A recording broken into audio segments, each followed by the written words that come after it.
Welcome back to another Deadside video. Guys, today I have a pretty sweet new base design that I just came up with. It's still the 2x2 bunker that I love to use, but this time we're building it in a crevice. This one has its own built-in garage, shooting floor, turret surrounding it. This thing is massive. If you are playing in a 4 or 5 man group, this is the perfect base for you guys. Upkeep isn't too crazy. Getting raided in this thing is next to impossible. It is a tanky turd. And until they change the building system, I would recommend building something like this because it's unpenetrable. Enough yapping, guys. Let's just get straight into the build. First things first, you're gonna need to find yourself a nice tight little crevice. This is where I built mine. You're gonna lay down 4 low foundations on the ground. You need to make sure that they all fit in the ground and they're not half covered by the terrain like this, or else you won't be able to put some items down and it's gonna fuck up your build.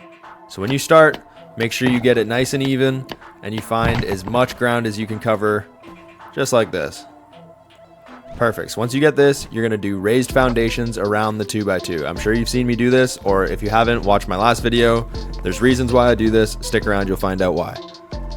Next, we're going to make our entrance, continue with the raised foundations. One, because these are cheaper to upkeep than walls, they're also 3 times as strong. So now that you have your bunker, we're going to secure the area, fill it in a little bit. Next, we're gonna get some stairs so we have access to technically our first floor. We're in the basement right now. I like to put the stairs in front of the windows here, so even if they break through the shutters, you still have something to prevent them from crawling through. It also helps you get better angles and peaks when you do open the shutters. Gonna add another raised foundation here. Now that we have our core and our entrance made, I'm gonna finish up with the core, adding door frames here, a wall facing outward. We're gonna slap some ceilings on top, and now we should be secure. From here, you can upgrade, or you can slap down your TC. I like to get things upgraded at first if you have the option to. So now your core is secure. At this point, you should have a 2x2 with an airlock on the right side. From here, we're gonna start adding our workbenches, our TCs, everything that we can. I'll show you how the storage works. This is where it gets kind of cool.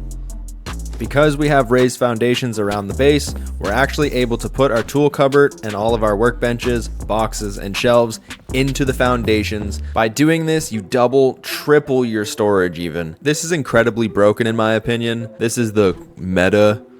You can fit so much more stuff into a small 1x1 by doing this method. It's really broken. I would abuse the shit out of it until they patch it, because if you want a small base with as much storage as possible, this is how you get it. Next, you can get your bedroom loot set up, generator up top. You can rearrange this how you want it. This is just how I prefer to do it. Next, we're gonna do the workbench, your planers. The way that I have this designed is just to maximize floor space so you can get as many sleeping bags down. You don't have to worry about bumping into each other as much. A cramped base is annoying, especially with the movement in this game. So as much floor space as you can free up, the better.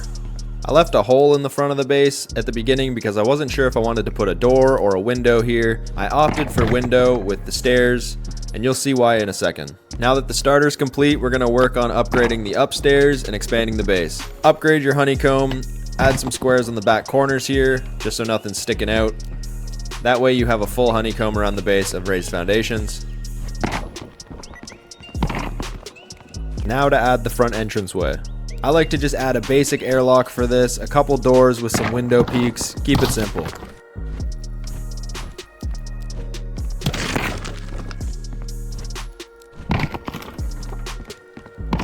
Next, we wall off the whole first floor.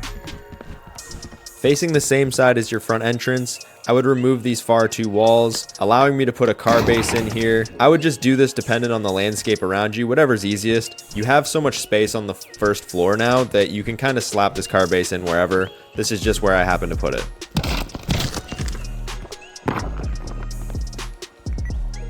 From here, I would just seal off a 2x2 section with an airlock just to secure the car base from both sides. Front entrance and garage now complete. It's time to seal off your bunker entrance, add a couple more doors, and continue working on the next level. Doesn't really matter where you put this next section because we're going up to the 2nd floor now. I just put it down beside my bunker entrance, so it's nice, quick, and easy to get to the roof. Everything's side by side. From here, you're just gonna seal off this whole first floor. Now that we're on the 2nd floor, it's kind of a free-for-all and you have a clean slate to do as you wish. I'm just going to show you guys how I like to build my shooting floors. I'm going to add some turret pods and then another shooting floor on top of that just to be fancy. On each corner of the base, I'm going to build these turret pods. For this, it requires 2 walls, a floor, and then 4 door frames going around the center. This way, you're able to put gates on them and you can slap your turrets in the middle, keeping them somewhat protected but able to shoot through. Walling off the rest of the outside and finishing the other 3 turret pods, you should have something that looks like this.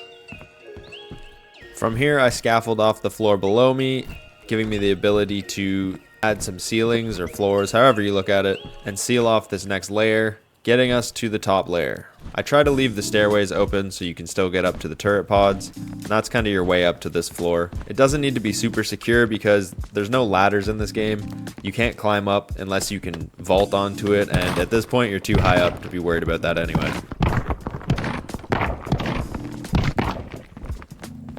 This part's optional. You can door off the turret pods if you want to. It's not a huge deal if you don't. Next up, I wall off the rest of the floor, adding a window where there's a floor under my feet and a wall where there's stairs going up.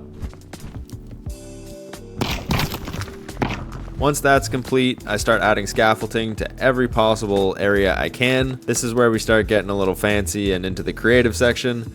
All of this is optional at this point. You guys can expand it the way that you want. This is kind of what I came up with for my top shooting floor. I kind of dig it.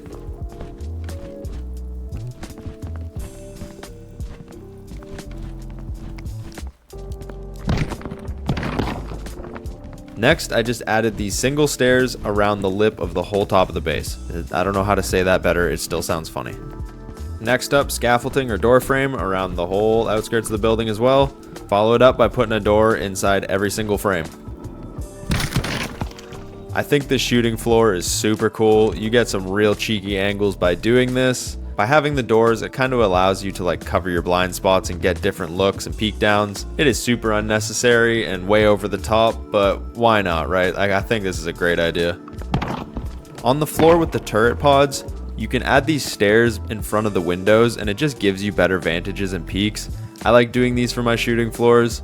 Instead of having to jump onto a box, you kind of get to skip the animation and just crouch on the stairs for the better vantage point. Congratulations, you've watched me build the biggest turret in Deadside. I'll now give you a walkthrough to help you further understand the kind of layout of the base. I'll show you where you can upgrade or throw some doors down to strengthen the base in the future. But for now, this is a great starting point. Let's start this walkthrough. As you approach the base, you have the garage on the right, front door on your left. As we go in through the front door, we're greeted with an airlock and then this big open foyer. Here is where you can add a bunch of doors to make this base more stable and more secure. Pretty simple. You can kind of do this in the way that you want. This is how I would do it. I would just slap a door here, a couple walls in front, and bing bang boom, you have another airlock.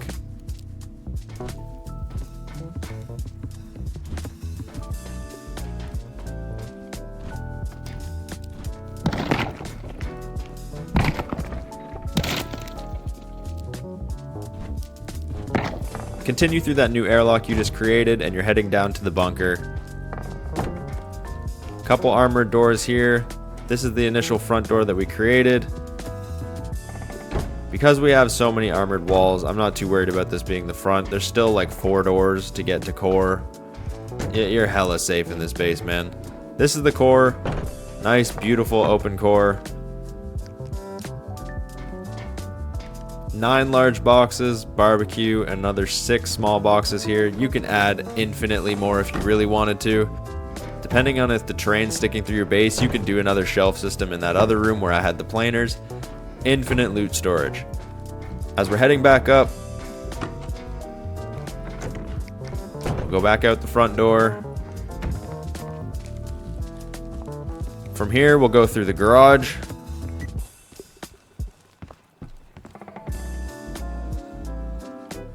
Can fit multiple vehicles in here. Greeted with an airlock in front of us. Here's where the bunker is. If we were to go to the right, this brings us to the second floor. Now we're on the second floor. Go up another level for your first shooting floor. We have generators under each turret. Keep them powered. Here's our turret pods. From here, you can go up another level and get to the next shooting floor. If you guys like this base design, let me know in the comments.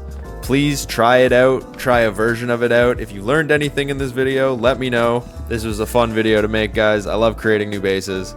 I'll be working on some new stuff, trying to get a solo video out here soon, hoping for some big updates coming from Deadside. Thanks again for watching. I'll catch you in the next one.